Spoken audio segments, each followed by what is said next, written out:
Just having a high school diploma and dropping out of middle school might seem a bit questionable, huh? But there's a story behind it. No need to delve into details. Our paths just took different turns. Alright, no need to phrase it so bluntly. I'm 33 now, happily married to David for a decade. Our little Betty, a first grader, completes our trio. Art has been my passion since childhood, and now it's my profession. And with another baby on the way, each day presents new challenges as my belly expands. Despite his packed schedule, David makes an effort to be home early. He goes above and beyond, even taking time off work to handle chores and childcare for me. Life has been smooth sailing for our little family until recently. We reside on the first floor of a towering apartment complex. It was just the other day, returning from a shopping trip, that I noticed a familiar face. It was Emma, a classmate from our middle school days. Our paths hadn't crossed since those days, apart from a brief reunion right after middle school. As she spotted me, Emma exclaimed, "Mary, you live here too." "Yeah, what about you?" I replied. "Moving in today," she confirmed. It seemed Emma had just settled into the building. Her expression soured as she realized we were now neighbors. Can't believe I ended up in the same high-rise as a fellow dropout. It's surreal, really. You see, I didn't pursue further education after middle school for my own reasons, but I never shared that with Emma. The last time we spoke, she ridiculed me for my decision, and it seems nothing has changed. She's still looking down on me. Irritated, I listened as Emma went on. "So what floor are you on?" "First floor," I replied. Emma's face lit up with a smug grin. "First floor? Figures, considering you're a dropout. You'll have to come up to my place on the 35th floor sometime. Spectacular views, you know," she boasted. Emma revealed that she had been employed at a prominent corporation after college until the previous year. Now she aimed to launch her own venture, utilizing her high-rise apartment as both residence and office. "So essentially, I'll be the CEO. And you? Do you have a job?" Emma inquired, prompting me to explain my occupation. "Yeah, I work in the art industry," I began. Emma cut in. "Art? Like drawing? Is that even a job?" Feeling slighted, I retorted, "I've transformed my passion into a profession, and it's very much a legitimate career." Disregarding my response, Emma remarked, "Well, it must be convenient relying on household income. What's your target, like $900 a month?" I remained silent, lacking the energy to respond. It felt as though those of us who had dropped out lived in a completely different world compared to the elites like Emma. Just then, David and her daughter Betty, both dressed for work, approached. "Mom." "Oh, Mary, do you two know each other?" David asked, glancing between us. Emma glanced at David before hastily departing. "Is this your husband?" David asked me. Feeling insulted, I finally spoke up. "Why are you laughing? That's disrespectful." Emma remained unapologetic. "I wasn't laughing. He just fits the stereotype I'd expect from a dropout like you. A two-income family on the first floor. He probably doesn't earn much either." Emma's rudeness reached its limit for me. "How dare you speak about my husband that way? Apologize?" Emma laughed. "Apologize? Why should I? By the way, are you pregnant?" Finally noticing my pregnancy, Emma commented, "Yes, I see you're 7 months along. Must be the financial strain with another child on the way. Can you even afford to live here?"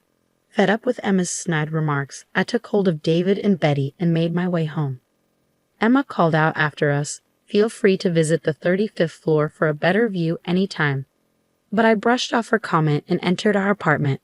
Throughout the day, I couldn't shake off my anger towards Emma. Why did she feel the need to say such hurtful things? That night, after Betty had fallen asleep, David asked me what had happened. I recounted the encounter with Emma, how she had mocked me for being a dropout and demeaned my work. David's face flushed with anger, his frustration seemingly surpassing my own. He was well aware of my past, including my decision to drop out of school, and had chosen to marry me with full acceptance of who I am. We mutually agreed to keep our distance from Emma, as our animosity towards her showed no signs of fading. Fortunately, we managed to avoid any encounters with her for a while. However, our respite was short-lived. In the span of a single day, we received a postcard inviting us to a school reunion. Despite my close ties with my middle school friends, I couldn't help but feel apprehensive about the possibility of encountering Emma and enduring her unwelcome remarks amidst the anticipated reunion with old friends. Despite my concerns about encountering Emma, I decided to attend the reunion, recognizing that opportunities to meet with friends might be limited after the arrival of our baby. When the day of the reunion arrived, it was held in a rented hotel ballroom. Upon my arrival, I was warmly greeted by friends I hadn't seen in years, and we quickly fell into engaging conversation. It had been far too long since our last reunion, and there was much to catch up on. Our bond as a group remained strong over the years, transcending gender. Some of us had become parents, while others pursued various career paths, yet we all cherished the chance to share updates about our families and professional lives. However, our reunion was interrupted when we suddenly heard Emma's voice from behind us.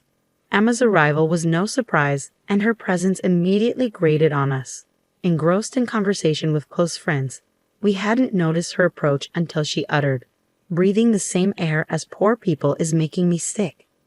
Emma's ostentatious attire and exaggerated demeanor stood out against the backdrop of the reunion. Her heavy makeup and flashy dress seemed out of place, reinforcing the consistent bad attitude she exuded. Even in middle school, Emma had been known for her self-centeredness and tactless remarks, traits that made her someone we generally avoided. And true to form, nothing had changed. At 33, she remained as obnoxious as ever, prompting us to exchange eye rolls. Breaking the uncomfortable silence, one friend addressed Emma. "Who are you referring to as poor, Emma?" Without hesitation, Emma pointed at me, saying, "Who else but Mary? She's a dropout, so she's poor and lives on the first floor. I live on the 35th. Emma's remark comparing our situation to a master-servant dynamic was met with laughter. Some of our friends were visibly offended and confronted her, but Emma remained unapologetic. "If you're offended by being called poor, why not find an older, cheaper apartment that suits your budget?" She continued, oblivious to the discomfort she was causing. Emma persisted in belittling me, suggesting that I should leave behind my modest income and the upscale apartment building we resided in. Confused by Emma's comments, my friends turned to me and asked, "Mary, do you really only earn $900 a month?" I clarified, "No, that's just Emma's assumption." As we conversed, Emma interjected, "What are you two whispering about? Mary relies comfortably on her husband's income, working part-time due to her dropout status, while I am a CEO." At this point, a male classmate was on the verge of speaking up. "Emma, did you know that Mary is a well-known artist?" One of my friends interjected. Emma appeared puzzled and replied, "An artist? So what?" Deciding to clear the air and not allow Emma's arrogance to sour the reunion any further, I spoke up. "Actually, I studied art in France right after middle school. Although I didn't complete a formal program, you could say I dropped out." Emma scoffed dismissively. "Studying art, just a hobby, right? You're still a dropout who ran away from studying." Realizing that Emma failed to grasp the depth of my commitment, I elaborated further. "I spent several years honing my skills, and now I manage an art gallery while also creating my own works. Believe it or not, I have fans and have even curated my own exhibitions. Some of our classmates have even purchased my artwork. In reality, I was a budding artist with a growing reputation within certain circles. After completing my training in France, I returned to New York and kickstarted my career, which has flourished in recent years. David and I crossed paths at one of my exhibitions, and we instantly connected, leading to our marriage. Despite explaining all this to Emma, she still seemed oblivious. "Oh, come on, an exhibition is just for fun, right?" As a CEO, I'm clearly ahead of the game. Frustrated, I responded, "Emma, this isn't about winning or losing. You may think my pursuit of art is frivolous, but I take my work seriously." Refusing to back down, Emma retorted, "If you're really making that much money, why are you living on the first floor? You should be up higher." "There's a reason for our choice," I countered. "We used to live on a different floor, but with my pregnancy and the sometimes sluggish elevators, we opted for convenience by moving to the first floor."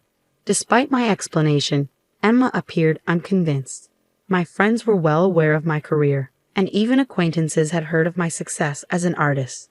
Emma, however, likely never considered this possibility, given her lack of interest in art and her tendency to look down on me for dropping out. And I had another secret to share. Just as I was about to reveal it, I spotted David and Betty entering the room. "Mom," Betty comes bounding towards me, with David in hot pursuit. "Sorry about that. David apologizes, rubbing his head. Got caught up in some work stuff and had to bring Betty along. As David and I converse, Emma interrupts. Wait, who's this dashing man? Your husband.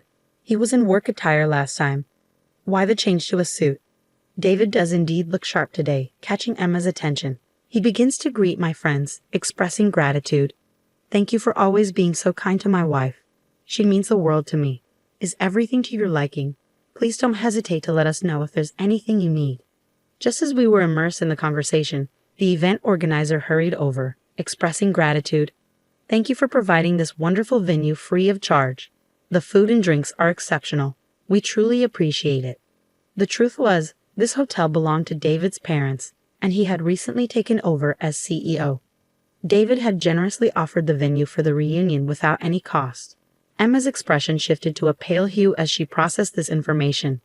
Wait, you're the wife of a CEO? She had previously looked down on me as someone of lesser means, but here I was, an accomplished artist and the spouse of a CEO. Emma seemed visibly stunned.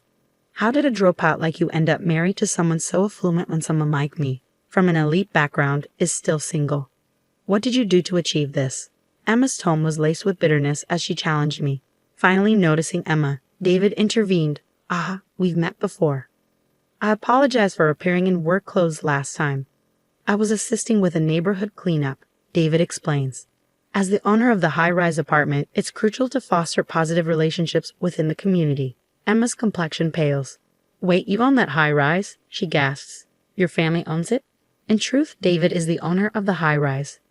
His family boasts a long-standing wealth, spanning generations, with interests in hotel management and ownership of various properties.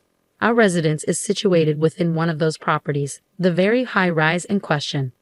Emma stood there, utterly stunned, unable to muster a response. David chimed in. Oh, and just so you know, we'd love to have you over to the penthouse sometime. The view is spectacular. You can even see the Empire State Building. Emma's shock deepened. The penthouse? But I thought you guys lived on the first floor. Hearing this, I decided to reveal the truth. As I mentioned earlier, I'm pregnant, so we've made the first floor our home too. Essentially, both the penthouse and the first floor belong to us. Emma was left speechless, her disbelief palpable. As I glanced around, I noticed our friends had fallen silent, attentively observing our conversation. Feeling like I had disrupted the reunion's vibe, I began making my way towards the exit, accompanied by David and Betty. Just as I was leaving, I overheard Emma muttering, "A dropout acting so arrogantly." I glanced at my daughter, knowing she probably caught wind of Emma's remark. What truly counts is what's on the inside. Never underestimate others, I reminded Betty. With a nod, Betty turned towards Emma and chirped, "Emma, if you keep making those faces, happiness might just slip away from you." The room erupted in laughter, instantly lightening the mood. However, Emma, now the butt of the joke, hastily fled the venue, her cheeks flushed with embarrassment. The reunion continued on a positive note, and I savored the remainder of the evening with my friends. Many of them had also experienced Emma's mistreatment in the past. So Betty's parting words brought a sense of relief to everyone. As months went by, we never crossed paths with Emma at the high-rise again. Then, one day, David returned home with news. Emma had finally vacated the luxury high-rise. Apparently, she had been evading rent payments for 3 months, as David explained. I even had to bring in a lawyer to serve her an eviction notice, David revealed.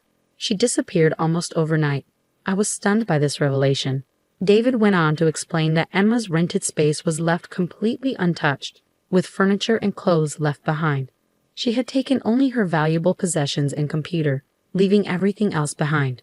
Initially, I suspected something dubious, but soon after, a friend provided an update on Emma's situation. It turned out that Emma had been pretending to be a prosperous entrepreneur, but in truth, she was practically unemployed. With some savings from her corporate career, Emma managed to maintain a comfortable lifestyle for a time. However, it was inevitable that her funds would run dry. Unable to keep up with rent payments, she was forced to vacate her residence. Lacking alternative accommodations, she left behind her furniture and belongings simply because she couldn't afford to dispose of them. Upon learning the truth, I felt a profound sense of disgust at how Emma continued to burden others until the very end. Even in her time of need, Emma's abrasive personality has left her without any friends or colleagues willing to lend a hand. She resides alone in a modest apartment, relying on part-time work to get by. Gone are the days of her boasting about elitism and looking down on me for not completing college. I imagine her pride has taken quite a blow.